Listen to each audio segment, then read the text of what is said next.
UFC'ге отборочный турнир бар да. Ошондон жазып атышат. Орусча билбесем да сүйлөп атам да. Уже Америкага барганда англисче билбесем да сүйлөй берем, калган өздөрү түшүнүп алышат. Хардкор эмне болду? Хардкор жабылып кетти. Бир эле мен эмес, почти 200 миллион рубльдай байстерди алдап кетти. Бул эрке булан менен болгон беттеш. Менин Казакстан көп колдойт да, карапайым эли көп колдойт. Күндүзү грузчик болуп иштеп, түнү барып машыгууга катышып туруп, мушкердик карьерасы башталган болчу. Ошол жерде иштеген мен десем ишенишпейт. Иштеп кеткен мен грузчик болуп, силерге окшоп таркалат элем. Ушул жылга келип эле уже колумду сындырдым. Бир көрсөтүп койсоң болот экен камерага. Ичинде темир койдуңар белем ал жерде. Ичине темир коюп, кайра темирди алдык. Сиз өзүңүз элестетсеңиз, 8 жыл, 9 жылдап иштейсиз, үй саласыз. Быйыл бүтүрсөм үйлөнөм деген жакшы ниеттер бар эле. Деп атканда сынос деп жазып кетти да меники. Апама чалсам, апам менин аял киши да ийил айтты, эмне кылабыз.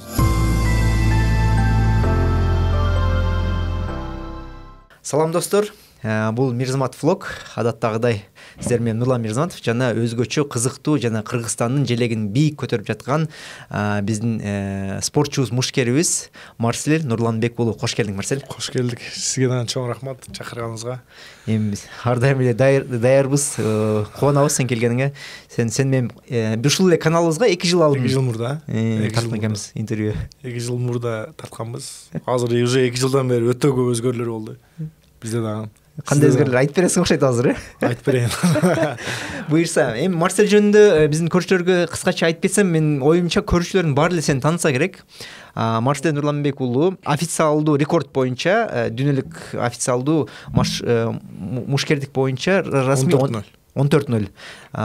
Жеңилиш 0, 14 жолу уткан. Бул расмий болгон. Андан тышкары биздин акыркы чыгарылышыбызда сен менен маектешкенде 300дөн ашуу беттешке катышкан. Любительский бой 300дөн ашык ушкам. Турнирге катышкам, любительский. Канча чемпиондук чемпион мен канча алгам? Бир 100дөн ашык алгам да, мисалы биринчи место алгам мен, мисалы бир эле ММАдан эмес да мендечи. Грэплинг бар, самбо бар, боевой самбо, кыргыз күрөш, бокс, кулачка дан өтө көп да, мына бир эле түрдө чыкпайм да менчи, универсальныймын. Ошону эми биринчи место өтө көп. Мисалы медалдар деле үйдө көп. Еще жанагындай гран-при болот, жанагындай чемпионский пояска. Гран-придан көп жолу чыккам. Даже Кыргызстанда биздин убакмалда чемпионский пояс утуш кыйын эле да, о мурдачы. Азыр уже оңой болуп калган. Любительскийчи.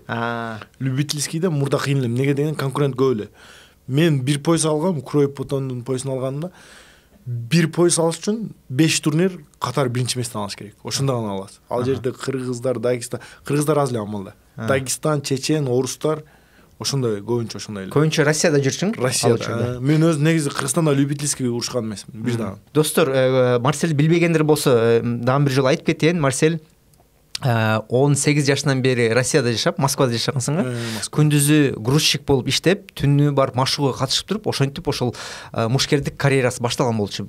Балким биздин көрөрмандар көрсө керек, көрбөгөндөргө кыскача айтканым ошол учурда Марсель жөнүндө бир интервьюлер, журналисттер келип туруп, YouTube'дан чыгарган просмотрлор миллиондон ашып кеткен чыгарылыштар болсо керек. YouTube каналга. Короче, амалда мындай болгон да, ошо биздин убакмалда Россияда бир блогер жамандап чыккан экен. Кыргыздар ушинтип тренировка кылышат, анан бирөөлөрдү мындай тонойт, орустарды ушинтип урат, тонойт деп жамандап чыккан экен. Андан кийин бир блогер келип мени тарткан. Сен жашооңду тартайлы, кыргыздардын жакшы жагын көрсөтөлү деген да. Неге дегенде бизде орустар жаман көрүп калды окшойт деген сыяктуу тартышкан. Жашаган жеримин тарткан, эмне кылып иштейм, кандай тренировка полный тарткан. Уже комментарийсинде кирсек, уже жалаң орустар жазган да. Молодец, красавчик. Кыргыздар ушундай мындай кеңпейил, жакшы адамдар экен депчи. Калсаң өзүң жөнүндө кыскача канчанчы жыл кыласың, кайсы жердин колунусуң, канча бир туугансыңар, ошолор боюнча кыскача айтып койсоң, биздин ошол негизги подкаст маегибизге кийин кире берсек болот экен. Мен өзүм 1997-жылы туулгам. Жалал Абад областынын Базар Коргон району Көгалма деген айылында. Көгалма деген почти тоонун башында. Ал жакта көп нерсе жетише элек эле, ошо азыркы учурда деле тренировочный зал жок, негизи спорт зал. Волейбол ойной турган залдар курулду. Азыр ушул моментте курулду. Жаңы мектеп түштү, көп нерсе жаңы болду. Бирок биздин малда жок эле андай нерселерчи. Азыркы уже жаңы түшүп атат да. Ошол жакта туулуп өскөм 9-класска чейин. 9-класстан кийин Бишкекке келгем, Бишкекте иштегем. 5 бир тууганмын.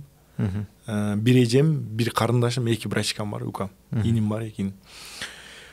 ошо азыркы учурда проблема жүрөм дейм. Ал проблемаңды биз билебиз, Instagram жаңырып жатат ал тема боюнча, аны да азыр айтып кетебиз. эң башында ошол боюнча деле сүйлөшүп кетсек деле болот. Менде азыркы учурдачы чото 2025 жаман кыйын болуп атат магачы. Негизи элечи. 2025 өтө кыйын момент болду да. Билбейм кимге кандай, сизге кандай 2025 жакшы эле башталды? Мага 24 бир жагынан жакшы, бир жагынан 24 жакшы өттү. 24 өтө мощный өттү. Результат полный мощный. 25ке келгенде кыйналып атам чото. Но эми башталды. Эми биринчи экинчи ай болуп атат. Уже 2-3 айга кетти, уже ушу жылга келип эле уже колумду сындырдым. Көп көрсөтүп койсоң болот экен камерага. Ичинде темир койдуңар беле мына жерде? Ичине темир коюп, кайра темирди алдык. Азыр уже мындай кылсам уже зырт тамырлар ооруп атат да. Эмнеге дегенде жанагы болт катыргам да, 3 шуруп катыргам. 3 шуруптун орду ооруп атат да. Чото ооруп атат. Кантип сындырып кеттиң? Кантип сындырып алдың? Спаррингде башына катырып алдым. Башына катырып ушул жерди үзүп алдым да. Анан колум сынды, сынгандан кийин дагы бир турнирге түштүм да, бокстанчы. Бишкекте өттү. Кыргызстандын мындайча айтканда тарыхында биринчи жолу профессионалдуу бокс ачылды да, профессионал өзүздүкү. Ошол жерге лигага кичине поддержка болсун, кыргыз колдойлу деп мен келип уруш бергем. Өзүбүз ошону да урушкам. Ушу колумду кичине ортуп алдым. Ошол моменттердечи. Сынгандан кийин уруштум. Сынгандан кийин уруштум. Ичинде темири бар. Темири бар. Ичинде темири бар. Битмен катты ороп, өзү врач айткан, 2 айга чейин эчтеке кылба деп. Анан кичине тренировканы баштадык, анан ошондо уруш бердик. Өзүбүздүн Кыргызстандын лигаларына кичине неме кылайлы депчи, поддержка кылайлы. Эми бизде азыр Казакстан, Өзбекстан, Тажикстан, Россия көрөт да. Эми Кыргызстанда да ушундай лига бар экен деп ойлоп калсын деп биз өзүбүз түшүп бердик. Промоушнга поддержка кылчу. Түртүп баягы элге жалпып бергенден жардам болсун деп катышып берсиң да. Чисто өзү. Ошондон кийин андан да катуу ортуп алдым колуңду. Ошондон кийин жок, анда катуу ортпадым. Андан кийин уже тренировкада ортуп алдым. Андан кийин мен Казакстанда урушам деп, минуткага чыгам деп ал жерде ортуп алдым. Катуу уруп алдым мындайначы, темирди уруп алдым. Бул темага да кайтабыз. Бир-эки кызыктуу ойлор бар эле. Ага чейин колуң менен башталган проблема дагы экинчи проблемага алып келиптир. Бул деле пландаштырылбаган нерсе, бул менен байланышы жок нерсе. Сен 8 жылдан бери акыркы интервьюда айтып кеткенсиң, азыр үйгө үй курууга акча топтоп атам деп, Россиядан акча. Жок, ошол малда стройка жүрүп атты эле. Сизге интервью бердим, сизге айттым го, үй салып атам ушундай 2 этаж кылып деп. Азаздан уже кичинеден жайдан сизге келгенде көтөрүп койдум эле. Биринчи этажын курган болсоң керек экен беле. Ошо сизге келгенде ошо тургузуп койдум эле ошондой да. Ошо 8 жылдан бери просто бул үйгө өтө көп мындай менет кеткен да. Мен мисалы азыр эле уже профессионалдуу жакка өтүп, азыр эле кичине неметип баштадым да. Буга чейин мен жана интервьюда айткандай, мурдагы тартканда деле мен Москвада грузчик болуп иштедим, дворник болуп иштедим, ресторанда иштедим, кылбаган ишим калбаган да. Мен мисалы Москвадагы эле нерсени айтып кетейин. Москвада жумуш кылат элем, дворник болуп 20 000 зарплата алат элем. 20 000 зарплата алып, 20 000ди Кыргызстанга салат элем. Кичине мал сала алып, ошо дальнейший үй салам депчи. 2016 жылдары болсо керек. Ошентип салат элем. Кыргызстанга салып, мал сала алып, кичине көбөйтүп, ошондой кылам деп, өзүмө бир сом акча алып калбайт элем. Өзүм нарак-берактан кыйналып, короче, темир, кагаз, ошондой сатып, курсагым тойгузат элем. Лишний расход кылбайт элем да, ошо үй курайын деп. Ошентип малдарды кичине көбөйтүп, андан кийин грузчик болуп иштедим, ресторанда иштедим. Мындайча айтканда, үйгө өтө көп мындай менет кеткен да. Просто Москвага барып иштеп, мындай кыйналган адам гана билет да. Ошентип үй кургам, 2 этаж кылып мындай. Быйыл Кудай кааласа бүтөт. Быйыл бүтүрсөм үйлөнөм деген жакшы ниеттер бар эле. Деп атканда снос деп жазып кетиптир да меникинчи. Анан мисалы 2021ден бери стройка жүрүп атат, 2021-22ден беричи. Ошого чейин акча чогултуп, мал сал кылып, ошондон бери жанагындай неме жүрүп атат. Быйыл келип жазып кеткенден мындай неметип калдым да. Ошо моменттерде келип фундамент куюлганда эле снос, бул жер запрет десе, уже мен стройканы токтотуп коет элем да. Башка нерсе кылат элем. Вообще мындай башка эле жака документ алып мындай красный зона эмес жакачы. Менин жаныман суу агат. Еще былтыр мурдагы жылдары жанагындай неме 50 метр эле красный зонагачы 50 метр деп айтылган. Меники азыр быйылкы жылдын немесинде уже 100 метр деп алышыптыр да. Архитектурлар 100 метр. Сен бирок 50 метр эмес, жада калса 70 метр, 20 метр коюп туруп салгам да үйдүчү. 20 метр запас алып калгам да. Может быть 50 метрден өтүп кетсе депчи. Деп салгам. Анан быйылкы закон 100 метр деп туруп менин үйүм снос кылып алып кетти. Менин үйүм эмес, менин үйүмөн өйдө жакта эжем бар. Эжем деле эми кыйналып неметкен да. Апамдын сиңдиси болот. Ал деле кыйналып неметкен. Эки кызы менен өзү жалгыз бой эне, эки кызы менен неметкен, бир тууган эжем. Анын үйүн дагы снос кылып кошуп кеттир. Ошого азыркы учурда эмне кылышты билбей калдым да. Башыма да эмне вообще даже спорт, бойго түш эчтеге келбей атат эмес, конечно. Почти 5-6 миллион акча кетирип, полный нерсени ошол жерге салгам. Ошо азыркы учурда эмне кылышты ям башым жетпей калды да. Кандай кылсам, кимге кайрылсам депчи. Анан үйдө жактагыларга дагы кайрылып атам. Ушундай жакшы жагына чечип бергиле депчи. Анан бизде өзүбүздүн немелерге, МЧСтерге барып кайрылдык, ушундай кандай кылсак болот деп. Алар деле айтат, ошо сага саткандардан неметесин депчи. Сага ким саткан, ошондон өндүрүп аласың деп. Эми ал деле может мага окшогон карапайым элдер, адамдар. Ошого кыйнагым келбей атат да анчы негизичи. Ал жерди эле саткан да, ал жерди саткан, ал айтат, ал айткан ушу бирок бизге архитектор чызып берген да. Могу жер жол болот, могул жерден үй саласың, мындай кыласың, документ жасап берген. Расмий тастыктоодон өткөн. Полный кылышкан. Архитектор ушундай үй саласың. Азыр келип снос, бул жер болбойт деп. Еще менин эмес, почти менен үйдө дагы үйлөр бар да. Бирок аларга жазып элек. Аларды да бирок сноско барып калышы мүмкүн азыр. Билбей атам да, ошону күтүп атабыз да. Азыр мисалы менин эмес, ресторандар бар, чоң килеген ресторандар. Эгер менин үйүм кошулса, ошолордон кошулуп калат го деп ойлоп атам да. Бирок билбейм эми, алар деле кыйналган элдердики да, мындай карапайым элдики да. Ошого азыр эмне кылышты билбей атам, каякка кайрылышты деле, эмне кылышты деле билбей атам да. Азыр мен даже машина алган эмесмин, эчтеке алган эмесмин да. Мен үйдү бүтүрүп, сыртына ремонт келип, айнектерин салдырып, уже сыртына ремонт келип калды эле да. Анан досторум машина алып ал, кача бир машина алып кой деген, вообще көнгөн эмесмин. Жок, машина албайм. Давай үйдү бүтүрүп алайын деп. Мени жүргөндөр билет да, досторум бар Москвадачы. Мен лишний акча расход эч жака кылбайм да. Мен үйгө салам, акча иштейм, ата-энеме берем, үйдү бүтүргүлө. Ата-энемдин өздөрүнүн мындай керектүү нерсеге ошентип тынбай салып турам да. Ошентип почти 8 жыл, эми мен 18ге чыккандан баштап, 16 жашымдан баштап иштейм да ал жерде. 8 жылдан деле көп мээнет да. Деп снос деп азыр аны сүрдүрүрсө уже менде азыр эчтеке жок да. Үйдөн башка эчтеке жок. Же машина алган эмесмин, же мындай лишний мал сал алып койгон эмесмин. Мал салымды деле ошо үйгө киргизгем да. Ошо азыр эмне кылышты билбей атам. Апама чалсам, апам мен аял киши да ийил айттым, эмне кылабыз? Айттым. Кыжаат болобу, менде ден соолук болсо, пол нерсени мен кылып берем. Апам мен атама чалып кичине алаксытып койтам да. Кыжаат болобу, менде ден соолук болсо, мындай үйдөн 2-3 салып берем депчи. Ошого азыр башым деле иштебей калды да. Эмне кылышты билбей калдым. Сиз өзүңүз элестетсеңиз, 8 жыл, 9 жылдап иштейсиз, үй саласыз. Эми любой адам иштаса ушу да. Үй салыш керек. Мен ойлогом 10 жылдыкка чейин, быйыл Кудай кааласа 10 жылдык да. 10 жылдыкка чейин 2 этаж үйдү салып, нормальный бир 200-сотканы алып, мындай настрой коюп аткам да ошондайгачы. Ошо менет кылып аткансың. Менет кылып аткам, мисалы, жаш кезимден баштап эле ошондой эле да. 2 этаж үй салам. Ушундай машина алам деген настрой менен жүргөм да. Деп аткан моментте ушинтип снос деп жазып кеттир. Мурдакы неме разрешение берген да. Өкмөт ушундай үй салып болот депчи. Эгер андай разрешение жок болгондо биз деле эми любой жерге барып там сала албайбыз да. Документти көрөбүз, кандай кылыш керек, эмне кылыш керек. Мурдакы айыл өкмөткө барып үйүмдөгүлөр 1 жылдан бери жүрүшөт да. Документтерин бүтүрүп, нарак-берак кылып, анан айыл өкмөт деле айтыптыр ушундай. Үй кура бергиле, биз документи снос эмес, 50 метрге чейин бүтүрөбүз, Бишкекке жөнөттүк, ушундай деп неметиптир. Биз күтүп келип, акырында снос деп жазып койду да. Күтүп ремонт кыла бергиле деп айыл өкмөт деле айтыптыр, ремонт кыла бергиле. Бизге саткан киши деле ремонт кыла бергиле. Азырам эле айтат экен да, ремонт кыла бергиле, снос болбойт депчи.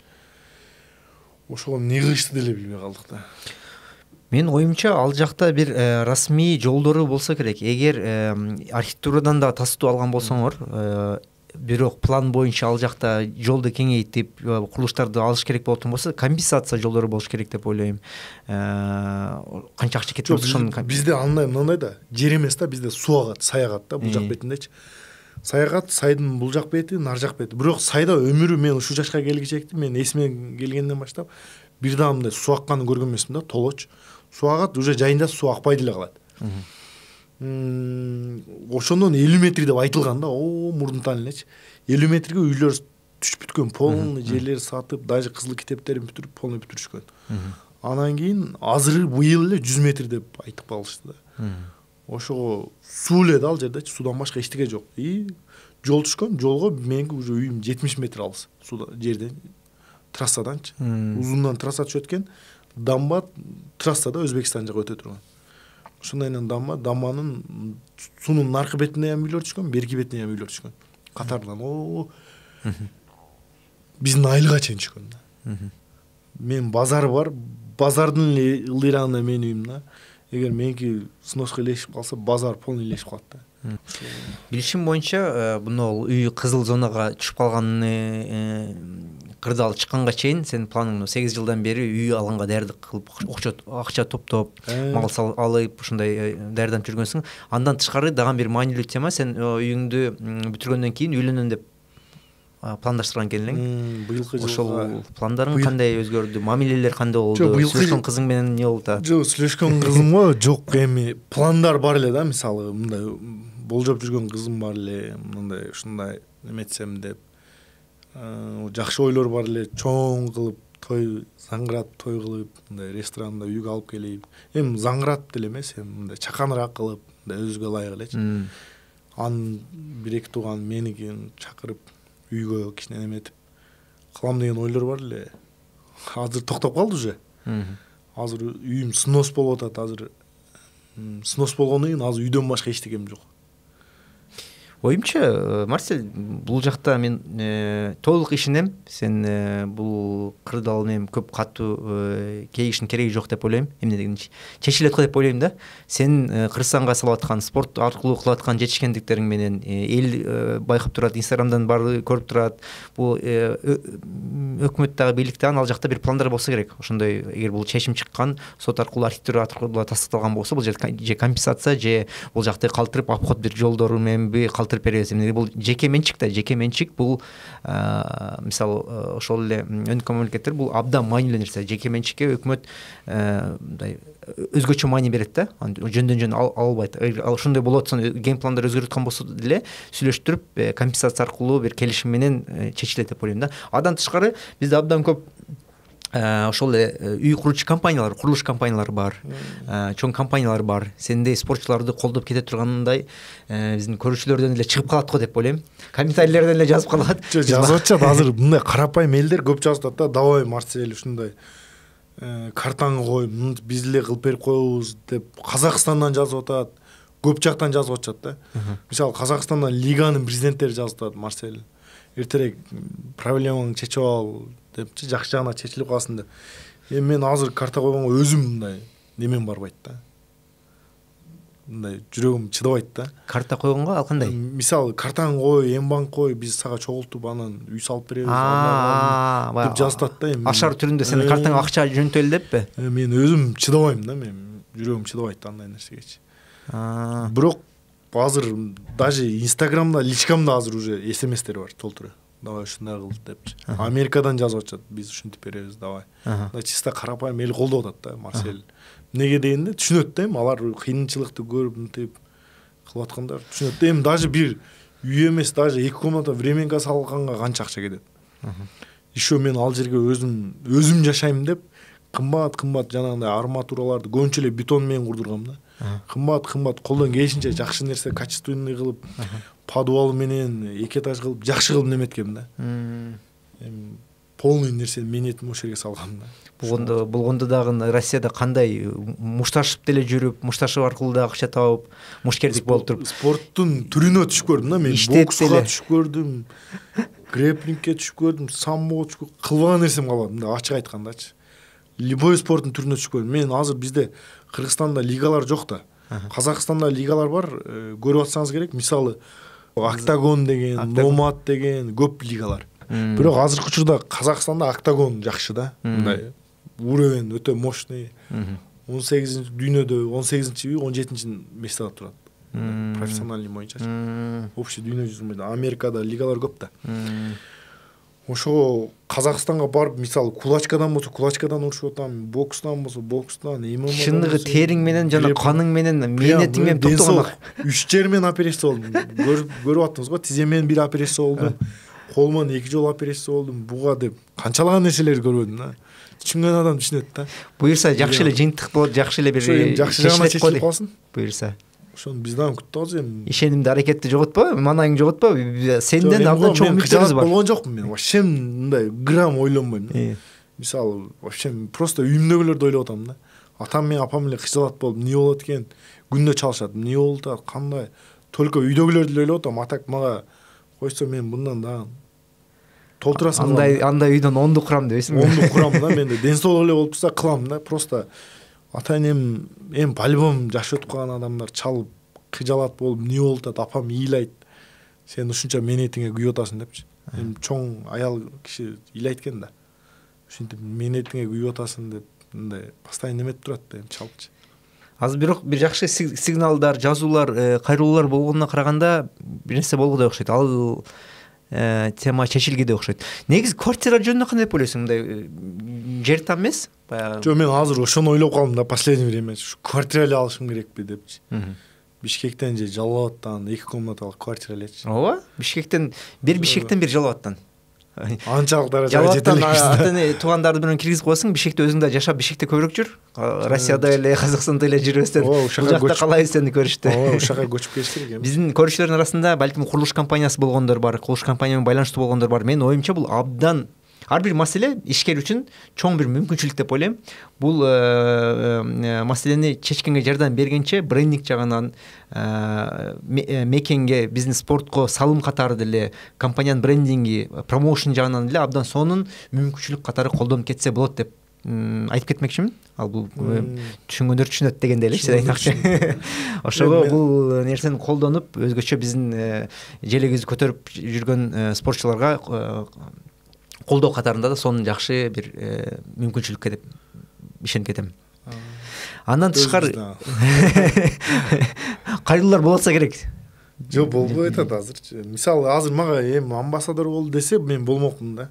Мисалы, реклама кылыш керекпи, кандай кылыш керек, кылып берем да, любой нерсе. Пландарың кандай болуп атат? Билишим боюнча, мына акыркы бир айда хайп болуп аткан темасы бул темасы эмес, тема бул Эркебулан менен болгон беттеш жөнүндө болуп атат да. Ошол фанаттардан кандай реакция болду? Эркебулан экөөбүздүн немебиз, раскруткабыз слишком көп болуп кетти окшойт дейм да. Мындай катуу разогрев болуп кетти да.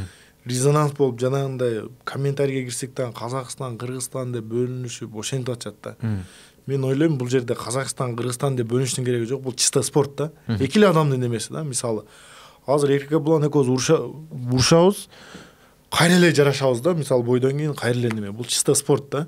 Эми спортко разогрев керек да, ушундай нерселерчи. Бир аз шоу керек. Бир аз керек. Эл көрүш керек ал нерсеничи. Анан мисалы комментарийге кирсе Казакстан, Кыргызстан деп атабыз. Бирок менин Казакстан көп колдойт да, карапайым эли көп колдойт. Мен мисалы Дагестандар менен, башка улуттар менен Москвада ызылдашып кетсем, комментарийсин кирип окуп калам да иногда. Кирсем Казакстан, Марсель Баурум алга деп Казакстан көп колдойт да. Ошого мындай казак-кыргыз деп бөлүнүп антиштин кереги жок. Неге дегенде Казакстандын башына иш түшсө биринчи Кыргызстан жетип барат, Кыргызстандын башына иш түшсө биринчи Казакстан келет да. Мындай казак-кыргыз бир тууган деп. Ошол себептен айтып комментарийде жазышы, урушуштун кереги жок. Эркебулан экөөбүз чечишип алабыз да. Бой болот бирок кулачкаданчы. Бирок чынын айтчы, мына подкастта отурабыз. Мамилеңер кандай? Силер мындай бул эми шоу жагынан мындай мушташып не кыл, бул бирок бир аз неме да. Мамиле, мамиле ошо немедей эле да. Эми мисалы экөөбүз бири-бирибизди көргөндө эле мушташып кетпейбиз да. Мисалы экөөбүз кандай отурабыз, ушундай эле да. Мисалы личный сүйлөсө. Доссуңарбы? Жок, дос эмесмин. Дос эмессиңерби? Вообще дос эмесмин. Бирок личный сүйлөсө мен айтам, эмне болду дейм. Мен личный сүйлөсөм, ал дагы айтат. Бири-бирибизге мындай неме бербейбиз да, короче. ошо пресс конференцияда кандай ошондойбуз. Анда баягы болуп кеткен, баягы түртүшүп кеткен анда мында болгон учурлар чыныгы эле учурлар экен анда, реально. Мен сценарий менен эч качан ойнобойм дейм. Болгондой кылам экен. Болгондой. Жок, мен мисалы любое время. Мен орусча анча билбей калам да, жетпей калат да орусчамчы. Неге дегенде билбейм, орусча жакшы билбейм негизи. Колдон келишинче аракет кылам да. Сүйлөп кетип алып жетпей калат. Ошол жерде кыргызчалап келтирем. Колуң сынган учурда кандай болду? Аудиториядан бир жоготуулар болду же хейт болду же колдоо болду? Кандай бир аналитикалар, статистикаларды карадыңбы? Наоборот, колдоо болду. Марсель, мисалы, мен колум сынып калганда бир эркелер айтат. Эми Казакстан эмес, Эркебуландын фанаттары айтат да, Марсель коркуп калды дейт. Менин фанаттарым айтат, восстановление болуп келип, сен по-любому урат дейт да, ошондой. Азыркы учурда ушундай неме болуп атат да, бирок көбүнчө колдогон. Бир 80% мени колдоп атат Марсель. Айыгып кет, мынтип кет депчи. Анан немеге азыр Эркебулан менен Камил Карете урушат эртеге бүрсүгүн. Камил ким? Жанагы тажик бала. Тажикстан бапеш деп кыйкыра берет го, ошо бала. Азыр экөөнүн кимиси урушса, мен чыгышым керек да, негизичи. Көрөбүз да. Камил менен сен чыккансың да? Камилди ургам мен. Уткан болчуң. Азыр поезд алса, дагынан уруп коем. Кандай пландар негизи спорт боюнча? Спорт боюнча пландар азыр майга Казакстанда бир чоң неме лига ачылтат экен. Бирок айтпай тур деген эми ачылтат да. По-любому билет да элдерчи. Ошол жерге урушабыз деп атабыз пока что 20-майбы, 21-майда. Анан Америкага аракет кылтабыз азыр. Америкадан жазып сүйлөшүүлөр болуп атат. Мен өзү негизи көбүнчө Америкага давно кетип калсам болот эле да. Америкага либо Таиландка, башка лигаларга өтүп кетсем болот. Мен просто үйдү бүтүрүп, өзүм мындай условия кылып туруп анан кетейин деген пландарым бар эле да. Ошо көбүнчө Америка жака аракет кылбай аттым эле негизичи. Балким бул ошондой эле бир сигнал, мындай материалдык нерсеге көп байланбайлы, чындай эле кой берип туруп, квартира алып коюп туруп, балким аны ушундай жаңы бир масштабтарга, жаңы бир локацияларга аракеттенүүгө бир сигнал болду окшойт. UFC'ге отборочный турнир бар да. Ошондон жазып атышат. Немеде Америкаданчы. Ошого азыр сүйлөшүүлөр болуп атат да. Болсо ошого кетебиз да, мынакей жазып жүрүптүр англисчелепчи. Ушундай депчи. Окуп берейинби? Англисчелеппи? Көрсөтөйүн дагы. All of them are DVC standard with the Russians just signed to 12 months because I'm not convinced the UFC will take many Russians through DVCs. If those don't get this year, they might not get in at all. That last guy from Kyrgyz, he might be okay to travel if he's not on a Russian passport. The UFC might bite at him. Мен ойлоп калып атат да, Россиянын паспорту деп атат да, мен чаларчы. 12 айга неме кетиш керек болот дейт. Анан жана тиги кыргыз бала окей болушу мүмкүн экен, эгер Орусиянын паспорту жок болсо дейт, Орусиялык болбосо дейт. Мен алар ойлоп атат да. Мен алар айтып атат, эгер Россиянын паспорту болсо уже өтпөй калышы мүмкүн дейт да. Сен Кыргызстандын жарандысың да. Ооба, айттым мен гражданство Кыргызстанмын десем, уже аракет кылып атышат да. Азыр отборочный турниринен бир бой уруш дейт. Анан уже дальше нарага дейт да. Азыр бир менеджер менен контракт түзөбүз деп атышат. Өзү бир менеджер эмес, көп да. Америкада предлагать эткендер көп. Даже Илья Тапурия бар го. Таанышып таныбайсызбы? Жок. UFC чемпиону болду азыр, алтымыш алтын. Ошонун менеджери жазып эле магачы. Давай контракт түзөлү депчи. Эми алар менен контракт түзүп алып, эч толк жок жүргүм келбей атат да. Азыр биякта деле уруша берем. Америка насип болуп калса кетем. Чын айтканда сен Кыргызстанда, Казакстанда, Россияда абдан чоң жетишкендер кылдың. Ал жактарда көрүп келиш керек. Кызыкпайсыңбы өзүң? Кызыгып атам да. Ошо аракеттен көрүш керек. Мен азыр англисче кичине үйрөнүп алышым керек да. Мен англисче сүйлөгөм, көргөзбү? Жок. Көргөзбү? Англисче мен жана немеге сүйлөгөм го. Dana White'качы. Dana White, I ready anytime. Give me contract. My name is Marcel. I'm from Kyrgyzstan. Give me contract. Көргөм аны. Dana White, give me contract. Give me contract дегенде о. Ошентип сүйлөгөм, мен токтобой, мен аны жана Яндекстен эле перевод кылып алгам да, мисалы. Алдын ала окуп алдың беле ушинтип? Жок, мен жаттагам. Ушинтип кайрылгам деп. Анан бизде спортсмендер мындай даже give me contract дегенди зорго айтышат да. Уялчы. Мен токтобой айткам да. Прям токтобойчу. Элдер ойлоп калган да, англисче билеби деп. Эгер мен Америкага барып калсам, мен только англисче сүйлөйм. Мен кыргызча орусча антип сүйлөбөйм да. Сонда ошол наоборот аларга керек да. Э. Мисалы алар биз барып англисче сүйлөсөк уже алар түшүнөт да. Эгер биз орусча же кыргызча сүйлөп турсак алар түшүнбөйт. Интереснирээк болобузбу дейм да. Ошого үйрөнүш керек экен. Үйрөнүш керек да. Мен ошондой. Мен мисалы азыр Россияда орусча билбесем да сүйлөп атам да. Уже Америкага барганда англисче билбесем да сүйлөй берем, калган өздөрү түшүнүп алышат. Озго келген сөздү. Же үйрөнөсүң да сен андан көрүп жакшыраак кылып үйрөнүп кетесиң да. Үйрөнүп кетебиз. Хардкор эмне болду? Хардкор жабылып кетти.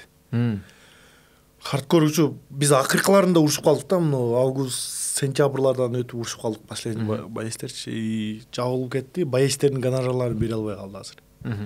Менен 680 миң акчам калып кетти. Хардкордо албай калган гонорарым бар.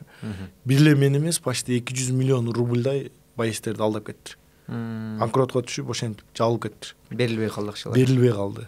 Видеообращениялар чыгарып атат, нарак берак кылып атат. Эми алардын катарына кошуп видеообращение чыгарып алайын десем, өзүмдө мындай проблема турат. Буну чечип алайын биринчи. Короче, мына жыл айттым го. 2 жолу операция болдум, үй снос болду. Ал жакта хардкор жабылып кетип, акчам калып кетти. Өтө проблема көп мына. Айтайын десемчи. Бул ушундай нерсемен баштаганына караганда жыл ким билет, балким мөмөлүү жемиштүү болуп калабы экен кийинчерээк. Ортолоп барып дейсиз. Ошондой эле болсун эми. Но майларга барып, аракет кылтабыз. Майда урушсам, апрелде күрөшөм. Жана Халил Мамиев деп судьяны көрүп калдыңызбы? Судья менен фейс-то-фейске чыгып атам го, бир сакал здоровый. Ошо менен схватка деп атышат азыр. Ошо менен күрөшүп калышым мүмкүн. Анан Күрөшпү же грэплинг? Грэплинг да. Мындай номад wrestling деген. Короче, ошолордун правиласы бар. Өздөрүнүн правиласы бар атайын. Ошо менен чыгып калышыбыз мүмкүн. Так, хардкор уже жабылды. Эми бирок Инстаграмда жабылбагандай эле мурдакы немелерин чыгарып атат да азыр. Буларда неме да бир күн болот. Бир күндө закрытый кылып туруп, бир 7-8 турнирди бир снимать этип алышат. Мисалы ушундай помещениени арендага алса, 4 пара болот, бир бой урушат, биринчи, экинчи, үчүнчү, төртүнчү кылып 4-5 турнирди бир снимать этип алышат, анан кийин чыгара беришет да. Бир жумада бир турнир чыгарса, 4-төсү бир айда чыгат. Ошентип бир 2 айлыктын бир чыгарып алат. 1-2 айлык контент топтоп алышат экен да. Буларда почти 1 жылдык контент бар да азырчы. Спортсмендердин 1 жылдык бою бар. Пресс-конференция болот. 4 бойдуку 4 турнирди бир снимать этсе, 4 турнир, 4 пресс-конференция. Бойдон алдын, бойдон кийин. Бойдон алдын раскрутка кылат бойду. Мушташ бүткөндөн кийин кайра дагы бир эле бой уже 3 контент болот да. 1 айлык контент да, бир эле турнирчи. Бир жагынан жабылган деле жакшы болду дейм го. Негизи серьезныйраак лигалар калсын дейсиңби? Ошол салыштырмалуу караганда лигалар боюнча, спорт боюнча, ушул мушкердик спорттор боюнча Россия, Казакстан жана Кыргызстандагы деңгээлдер кантип баалайсың? Спорт боюнчабы? Кыргызстан эң ылдый деңгээлде да. Спорт боюнчачы. Мындай ММА боюнчачы. Неге дегенде Казакстандагы алдын, Өзбекстандагы, Россиядан алдын да, Кыргызстандан. Неге Казакстан бизден кыйла эле алдын. Неге дегенде аларда өздөрүнүн лигалары бар. Бокстан деле лигасы бар, кулачкадан деле, ММАдан деле, грэплингден полный өздөрүнүн лигалары бар. Мисалы азыр Кыргызстандын полный спортсмендери ошо жака барып неметти. Даже Греко-Римден Казакстанда өткөзүп атышат го. Греко-Римдечи. Ошо Казакстан бизден өйдө эле да, спорт боюнчачы. ММА боюнча именно. ММА боюнча и бокс боюнча Казакстан нормальный уровеньде да бизге караганда. И Өзбекстан деле нормальный да, бокстан деле, жанагындай ММАсынан деле, UFC'ге толтура. Олимпиадада Өзбекстан эң көп алды окшойт мына бокс боюнча. Жок, аларда бокс жакшы негизичи. Неге дегенде кулачкадан деле көп түшүп калышат да. Немеге келипчи, Казакстанга келипчи. Бизде азыр лигаларда, мисалы, биздин лигалардан акча салбайт да көбүнчөчү. Бизде лигалар бар да, мисалы, ВФ деген бар, AFC деген азыр нормально чыгып келип атты эле. Акча көбүрөөк салыш керек да агачы. Мындай кымбат спортсмендерди, боецтерди алып келип уруштурса, бизде дагы лигалар өсөт да. Өзбекстан, Казакстанда ошондой азыр. Боецтерге башка мамлекеттин боецтерин алып келишет атайын. Бразилиядан алып келет. UFC'нин боецтерин алып келип уруштуруп атат да. Казакстанда Октагон бар, азыр эң күчтүү кетип аткан Октагон деген лига. Анан Алаш Прайд деген лига бар. Мурдакы Алаш Прайд айтат, Алаш Прайдтан UFC'ге байыстыр кетеби десе, президент айтат, пускай UFC бизге келип урушсун депчи. Неге дегенде анын немеси президенти депутат да, азыр жогорку кеңештин депутаты Казакстандачы. Ошол себептен ал депутат акчаны жакшы берип атат. Жок, өзүнүн бизнесинен бөлүп атса керек да, депутаттык жумушу менен байланышы жок. Бизнесмен и депутат да. Может, государстводан деле алып аткандыр дейм да. Мисалы, спортсмендерди колдойлу депчи. Кыргызстанда кантип өнүктүрсө болот деп ойлойсуң? Кыргызстанда бизде лигалардын көбү ачылышы керек, акча тартыш керек. Бокс ачылды жаңы, профессиональный бокс. Ошого биздин бизнесмендер, жана жогору жактагы немелер поддержка берсе, бизде боксту көтөрүп коюшат. Профессиональный бокстучу азыр бир эле лига бар. Уже ММАлар токтоп калды, мурдагыдай эмес да, неинтересный да азырчы. Ошого боксту көтөрсө болот. Бокстун немесинчи. Профессиональный боксту. Бир далга эле фокус кылып туруп, ошол жакты күчөтсө жакшы болот экен. Бокска эле фокус кылып койсо болот экен да. Жок, бокс бар, ММА, грэплинг, самбо, боевой самбо көп бар. Эми бизде профессиональный лигаларды, акчаларды көбүрөөк бериш керек да, лигаларгачы. Лигалар мисалы спонсорлордон алат. Может, ойлойм да, мен оюмда. Мен братан деле лигасы бар да. Акча көп салышпайт да, ачык айткандачы. Мен өзүм деле келип турнирге түшүп келдим, ошол малдарды мага эле берди. Анан калган байистерге акча көп неметилбейт да. Мен ойлойм, ошого көбүрөөк салса, спонсорлордон алып салып, еще дагы көбүрөөк акча кошуп салса, лигасы көтөрүлүп кетмек да бул малгачы. Актёрдук жактан кандайсың? Актер мощный да. Момент. Желание бар да, главное желание бар. Сен айткан эптеп кетем, желание болсо болду да. Бир роликке катышып көрдүк эле, көрсө кино тармагы абдан оор турбайбы? 1 мүнөт роликте эле. Бир күн кечке тарттык. Эртең менен баштаганбыз, примерно саат 11лерден баштадыкпы. Кечке 10га чейин тарттык да. 1 мүнөт. Бирок мен сопернигим көбүрөөк жүрүп калды да. Бирок мен бир кадрды алынып аттым да. Бир дублда эле ойноп кояттыңбы? Меники мындай кылыш керек дейт, прямо ушундай кылып коем да. Бага оңой эле экен. Актёрдук өнөр тамырдан бар турбайбы сен анда? Жок, билбейм, бирок мен мындай бир кадрда ойной алаттым да. Мисалы, иногда вайн сайын тартып калабыз го, бир эле немеде. Еще мен жана история тартып калганда деле бир эле кадрда кылып коем да. Мындай кайра тартып, мындай кылыш керек, андай кылыш керек дебейм да. Эң негизги образды жакшы түшүндүрүп берсе, кандай адам эмне ойлоп атат. Не кылыш керек, ошону сразу алып кетем да. Ошол себептен мен иштеген кыйын болбойт, жеңил болот. Марсель, өзүңдү азыр жакшы киношниктерге сатып кеттиң. Мен кыйналбайсыңар, бир дубль ойноп берем. Ар кандай ролдорго даярмын, чыгармачылыкка даярмын деп. Так что кай болсоңар болот. Спортчулар бизде негизи мен билишим боюнча абдан тың, жашоого тың, чыдам көйлүү, аракетчил, кыйынчылыкты өтө билген, физикалык жактан жок дегенде абдан даяр адамдар болсо экен. Сен жолуң ошону тастап келет, Россияга барып 16 жашынан бишке келип бул жакта жүк ташып жүргөнсүң, баягы экөө сүйлөшүп кеткенде. Үршүк болуп иштеп жүрдүм. Картошка ташыйлмы? Пияз. Бир күн айланып чыктым да. Барып бир сыйра. Кайсы базарга бардың? Баткен базарына бардыңбы? Жок, азыр Сары Өзөнгө. Мурда дыйкан базарда иштегем да. Ана кирип, мурдагы күндөрдө эстеп, кичине тарка кылып мындай. Не кылып? Тарка деп коет да, мындай сортировка кылат пияздардычы.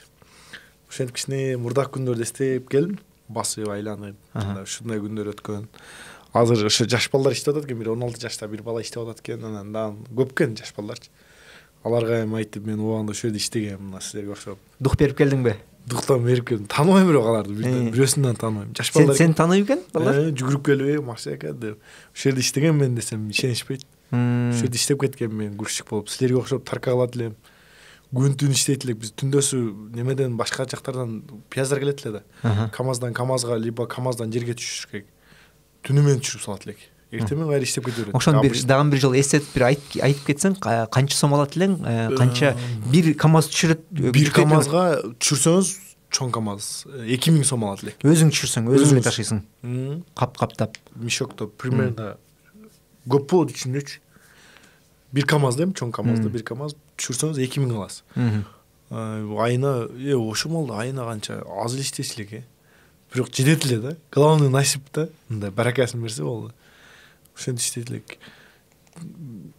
Жайкы сезон болот да. Сезондо фурадан фурага өткөзөбүз да. Мисалы бир фурадан экинчи фурага. Фуралар болот узун. Ошо бир фураны өткөзсөңүз 4000 сом болот. Элестетиң, бир фурада канча тонна болот? 40 тонна болуп кетсе керек. Ошону өткөзөт.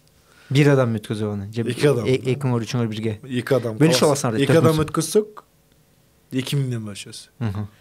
Бир адам өткөзсө 4000 алат. Эми бир адамга өткөзүш кыйын, эки адам өткөзөбүз да. Ошентип кыйынчылыктарды көрүп өткөнбүз. Бүгүн барып мотивация берип келдик жаш балдарга.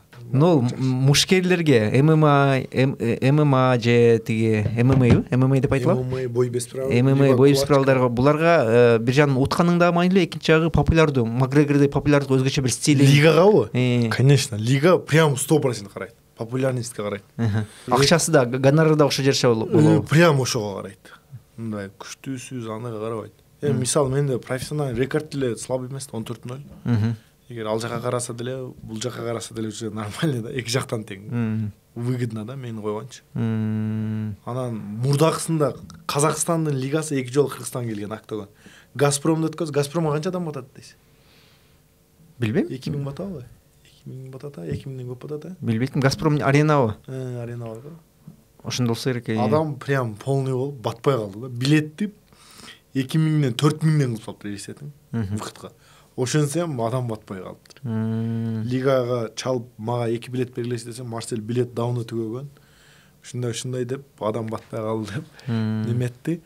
Андан экинчи турниринде дагы ошондой болду. Үчүнчү турниринде октагон мага айтат: "Марсель, давай Бишкек аренага кылайлы" дейт. Көбүрөөк адам батат. Мынаяка Газпромго батпай калат, аз адам батат экен депчи. 1000-2000 эле адам батып калат экен. Бишкек аренага 5000ден көп адам батат экен. Бишкек арена кайсы жакта эле? Баягы городской катокпу? Каток. Ошол жака. Бир туугандарың эмне кылып жүрөт? Туугандарым, бир тууган эжем. Эжең күйөөгө тийсе турмушка чыккан. 3 баласы бар. Менден кийин карындашым 2 баласы бар. Турмушка чыккан. Уже бир баласы, кызы садикке бар. Баласы садикке барат, кызы уже окуйн деп калды. Инилериңчи? Менден кичинекейим азыр Новосибирде, бир тууган эжем Новосибирде жашайт, ошол жактан үй алышкан. Ошолар менен кошо азыр. Кичинекей иним уже айылда эле. Канча жашта инилериң? Инилерим бирөөсү уже 2002. 23гө чыгат экен. Кичинекей уже 7-класс болуп калды. Тиги улуу иниң 25 жашта иниң ал эмне кылам деп атат? Ал дагы жок, спортко вообще жок ал. Иштеп жүрөт. Бирок ал иштеге баштай элек уже канча 2002-лер канчага чыгып калды ошондо. 23гө чыгып калды да? 23гө чыгып калды. Иштеге баштай элек бирок. Окууну бүтүрдү? Жок, окууну бүтүрбөдү. Иштеп эле жүрөт. Мектепти бүтүрдү, а так иштеп эле жүрөт да. Бирок азыр иштеге баштай элек ал. Мен жардам берем деп аткам да, азыр үйдү бүтсөм, мен жардам берем деген ойлор бар эле. Азыр эми жашоону башынан башташ керек, эгер снос болбосо. Нөлдөн башташ керек. Ногул үй маселеси абдан катуу сокку бериптир, Мындай жүк катары жүрөт экен да, ары сүрүшкөнүздө кайра чыгып келген. Ары эмес же бери эмес болуп жүрөт да. Же нары же бери болсо жакшы болот эле. Туугандар менен мамилелер кандай болуп атат? Көрүшүп турасыңарбы? Же Россияга барганда барып, жанына барып келесиңби? Жок, мен карындашым менен постоянно жолугуп турам, бир тууган, бир эле карындашым. Новосибирскке барып турасыңбы? Жок, биякта, Кыргызстанда да. Эжең менен эниң ал жакта. Новосибирде. Эжеме дагы Новосибирге барсам уже жолугам да, эжемдин үйүнө барам да. Азыр эжемдин балдарын апам карап атат Новосибирде. Жардам берип атат да кичинечи. Азыр ушул моменттерде. Эмнеге дегенде кичине алар деле кыйналып атат, үй алып Новосибирде нарак берип коюп кичине кыйналып атат, ошого апам жардам берип атат. Анан кичинекей укам окууда биякта. Айылда. Жалал абадта. Тренировкалар кандай болот? Сен мисалы Москвага бардың, ал жерде жашкан жериң кайсы жерде? Кимдер менен жашайсың? Москвада досум бар. Бир досум бар, ошо экөөбүз жашайбыз. Өзүңөр бир квартирада жашайсыңар? Бир квартирада. Эки брачка бар, 3 комнаталык квартирада 4-өзү жашайбыз да. Мен тренировка кылам, алар иштейт, арак-берак жумуш. Мен тренировка көбүнчө эле. Турам, жатам, тренировка, тамак, тренировка. Башка бир мындай курстарга же өзү англис тил курсуна барайын деген ойлор бар негизи. Англис тил курсуна барып, анан комуз үйрөнсөмбү деген ойлор бар да. Неге деген Америкага барып калсак кичине көрсөтөбүз да. Мындай бар бойдон кийин көрсөт деп. Биздин национальный хомузубуз бар деп мынтип чертип ошондой күйлөрдү үйрөнөйүн деген ойлор бар негизичи. Может Бишкекте болуп калсам үйрөнүп аламбы кичине. Кача бир 2-3 күч. Эгер бул жактагы үйдүн маселелери чечилип калып же башка бир нерселер болсо, Бишкекте эле калып кетишиң ыктымалы барбы? Калып кетем, ыктымал 100% калып кетем. Эгер чечилип калса. Биякта эле Кыргызстан эле жакшы уже. Кыргызстан эле оңолдот го. Көп нерсе уже как Москвада эле болуп калды Кыргызстанчы. Ошо Кыргызстанда эле калып кетем го дейм да. Анда бул жакта калган ниет таптысың да азыр, буюрса бул жак эле болоптур да, буюрса план. Кыргызстанда эле жашайм депчи. Кыргызстан нарак бирок бойлорго барып келип, Кыргызстанда эле жүрүм. Ошо возраст жашым, көп жашым өтүп кетти Москвадачы. Почти 10 жыл жүрүп салдым да. 10 жыл убакыт Москвада кетти. 10 жада калса 11 жыл болуп калды. 27-ге чыктың азыр? 27-ге. 27. 16 жашыман баштап иштейм да. Иштегеним уже 11 жыл болуптур.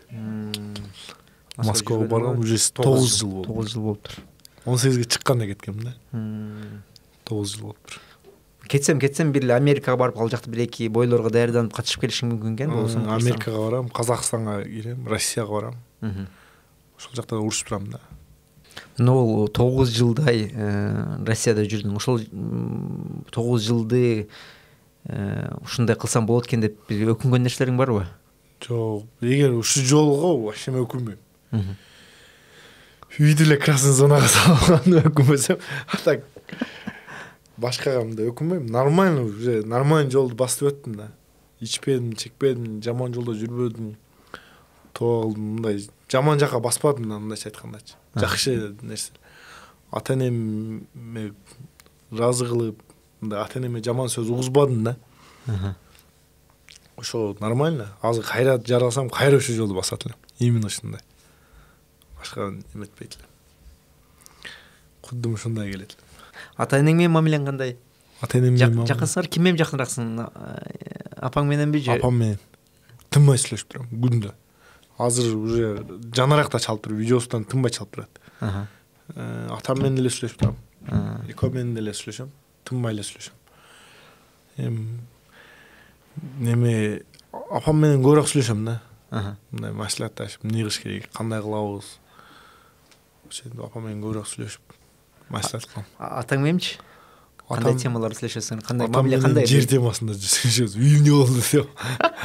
Үйдү мындай бошотуп четке алып коелу дагы мындай. Башка үйгө чейинки темаларда кандай эле? Бир субординация барбы ата менен мамиледе? Мен атам менен өтө деле көп сүйлөшпөйм да, мындай постоянно. Ушу только проблема жөнүндө сүйлөшөбүз. Эмне кылыш керек?